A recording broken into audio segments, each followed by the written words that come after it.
Hi hello, मी शारदा आहे. मी माझ्या YouTube चॅनलमध्ये तुम्हा सर्वांचं स्वागत करीत आहे. होममेड साबण बनवण्यासाठी सुरुवातीला आपल्याला घ्यायचा आहे कडुलिंबाचा पाला. हे व्यवस्थित स्वच्छ धुवून घ्यायचं आहे. त्याने तुमच्या चेहऱ्यावरची डाग, काळपण यासारख्या समस्या नीट होतील. आणि ते मिक्सरमध्ये टाकून घ्यायचं आहे. त्यानंतर आपल्याला कोरफड घ्यायचं आहे, त्याचा गर काढून घ्यायचा आहे आणि हे सर्व मिक्सरमध्ये बारीक करून घ्यायचं आहे. त्यामध्ये थोडी हळद टाकायची आहे. ही बारीक केलेली पेस्ट एका बाउलमध्ये काढून घ्यायची आहे.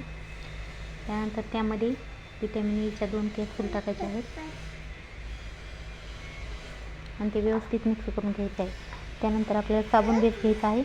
हे तुम्हाला इझिली ॲमेझॉनवर अवेलेबल होऊन जाईल. त्यानंतर ते आपल्याला वितळून घ्यायचं आहे आणि ती केलेली पेस्ट त्यामध्ये मिक्स करून घ्यायची आहे. ते व्यवस्थित मिक्स करून बॉईल झाल्यानंतर आपल्याला एका कंटेनरमध्ये टाकायचं आहे. जर तुमच्याजवळ कंटेनर नसतील तर तुम्ही वाट्यामध्येही ते 4 ते 5 तासासाठी ठेवू शकता. त्यानंतर आपलं होममेड साबण तयार आहे. तेही कमी खर्चामध्ये तुम्ही होममेड साबण बनवू शकता. तर तुम्हाला ही ट्रिक आवडली असेल तर चॅनलला लाईक आणि सबस्क्राईब करा. धन्यवाद.